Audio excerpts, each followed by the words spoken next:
Hey guys, welcome to StageTalk, the part of the show where we take your questions from Twitter and Facebook and we answer them on this lovely little stage. Today we are once again on stage of Housatonic Community College's Performing Arts Center. I'm Juan Cathy. I'm Kathy Migliazza. Okay, first question. Ooh, that's a toughie. Favorite holiday? Mine is probably Christmas, just because it's such a long holiday for me. It usually starts like Black Friday. Christmas Day or Christmas Eve or the whole Christmas. Just Christmas. Again, because it's such a long holiday for my family. We start changing all the decorations from turkeys and pumpkins to mistletoe and wreaths and all that. We usually get our tree like the weekend of Thanksgiving. Wow. And then we don't take it down till like Valentine's Day. I can't think of my favorite holiday, but probably it's going to sound like super... It's like a tie of three. It's Halloween, Thanksgiving, and Christmas. Because I love Halloween. I love, even though I'm scared of everything, Thanksgiving because I love to eat. And Christmas, I love Christmas Day. I love it. But I love Christmas Eve.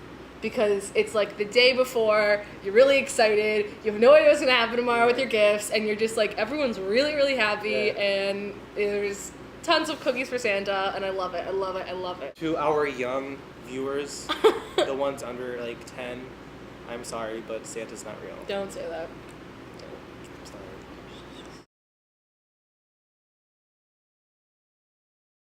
What? I think that's less favorite. Yeah, it is, because the next 3 questions from Twitter. Okay, favorite play. I feel like that's harder. There's so many more plays and musicals, right? This is hard. I always avoid this question on like theater quizzes and when people ask me. If it was like top 5, it'd be so much easier than favorite. God, okay. I don't have a favorite. I'm a very, very big fan of Henrik Ibsen, thanks to our Professor Jeff. And to my English 102 teacher, we read A Doll's House. And great play, it's beautiful. And for anyone that's like pro-women, like independence, read that play. It is beautiful. So that's A Doll's House by Henrik Ibsen. I love Death of a Salesman by Arthur Miller. And I'm a big fan of View from the Bridge. Too. I was going to say View from the Bridge and Raising the Sun is what keeps coming in my head. Yeah. I love that play. I love everything about it. But there's just a lot that are going through my head, so I'm going to go with Raising the Sun, because it's the first one. And a favorite musical, Lord. I love my dark and gritty musicals. I love me some Sweeney Todd. Sondheim's another beautiful show. Vegas Nights. Done! Woo! People are going to go look that up, Vegas Nights. They're not going to find a thing about it. They'll find a Facebook event from last year. Vegas Nights is a show that I wrote and co-directed with someone here, and Kathy was in it, and it was a review type show. We took songs from other shows and built in a new storyline and took place in Vegas. Favorite musical? Not mine. Mine's probably... I've seen Phantom on Broadway 3 times, each time with a yeah. I love Phantom, I love Les Mis, and Sweeney Todd. I'm probably Evita. I love those musicals, but I'm also like super show tune geek. I love Hairspray. I saw that on Broadway. That was my second show. I loved Hairspray. It's just not my favorite. I can't remember a song. Probably You Can't Stop the Beat and Welcome to the 60s. That's all I remember. I loved Nice Work If You Can Get It. Oh, we saw it together. It was amazing. Matthew Broderick and Jesse Mueller. Tony winners all over the place. I can't pick a favorite musical. I like Shrek the musical. I like Legally Blonde. But I also like Phantom and yeah. I feel like it's so divided. It's like you've got your epic smash hitting musicals like Phantom that's run for 26 years, Les Mis that ran for like over 15 years. Then there's like the smaller, shorter running Legally Blonde, Shrek that ran for 2 or 3 years, but they're still popular. People do them all the time too. I like Bear. Forgot about Bear the musical. I never got into that one. Yeah, there's a lot. Spring Awakening. There's the music in that is pretty catchy, but again, I'm not about that. Top 20. Hi, Christina. Hi. Thanks for submitting your question. Christina's an alumnus from HCC. She graduated last year, and she's amazing. Where's she at now? Marymount? Marymount, yeah. She's at Marymount. and she's amazing, and we miss her very much. But thank you for your question.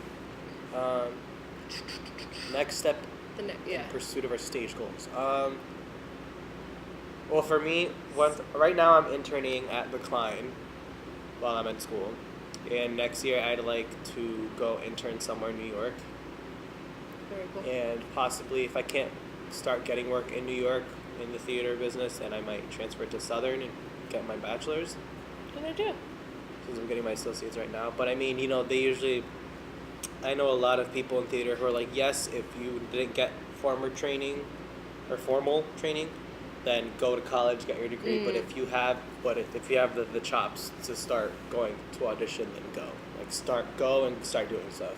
I think my next step is I'm gonna graduate from Housatonic in the spring, and I'm gonna have a associates in theater arts, and then after I really want to go to grad school for drama therapy, which I'm still learning about, but I still love it, and I don't know, I had like one of those, what Jeff always says, like the oh moment, or like the aha moment, like a couple weeks ago. So that's where my next step is. That's what I'm doing right now. I'm applying to grad schools.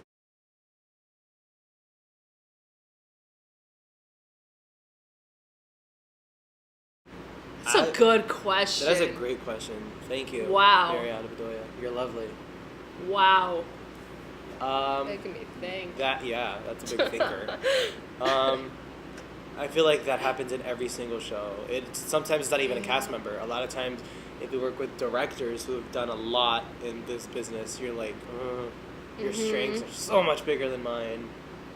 It's like, it could go both ways. Either someone else's strengths could be much bigger, or someone else's weaknesses could be bigger than yours. I think the biggest obstacle is just trying to get at the same level. Right. Either someone has to improve, or you have to improve. I think you're always improving. Yeah. I think any show you're going to do, any class you're going to take, you're always asking, okay, do more. But, yeah, I mean, there's always going to be someone who might be better at a specific thing than you are. But you might be better at something else than they are. But I think, the whole strength and weakness, that's tough. Definitely.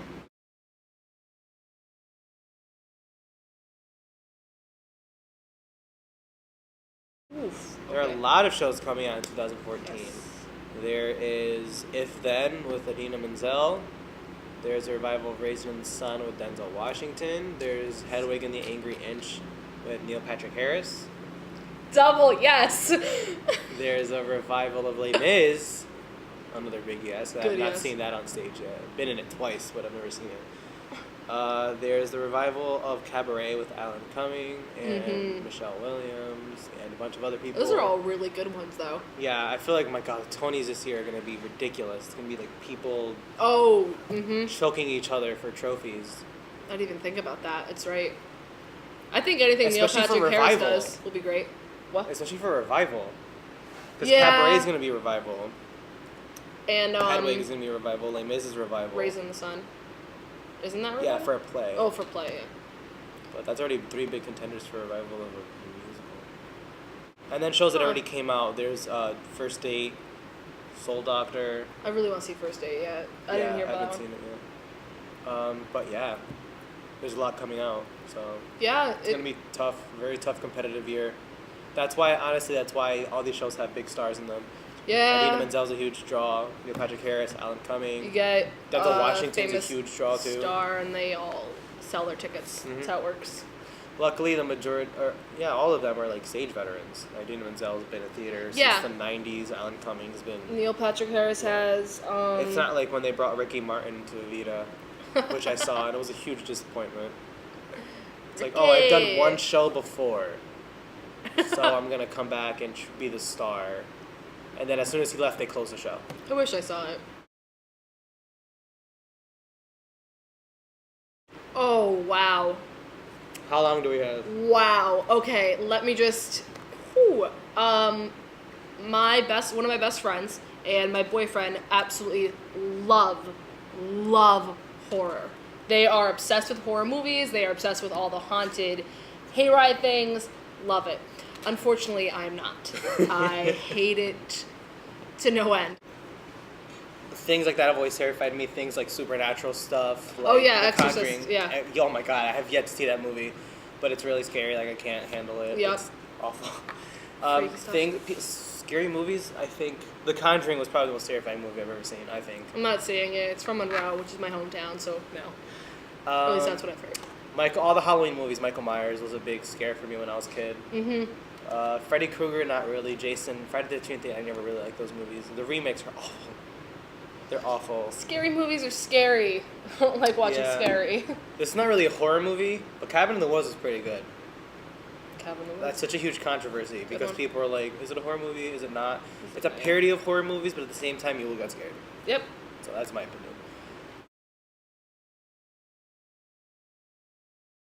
That's all the time we have today for Stage Talk today, guys. Please submit your questions to us on Twitter. Follow us at Stage News Talk. Use the hashtag StageTalk, and you can follow us on Facebook. You can subscribe, like, comment our videos, please. Tell your friends, and tune in next week. I'm Juan Ayala. I'm Kathy Migliazza. Bye.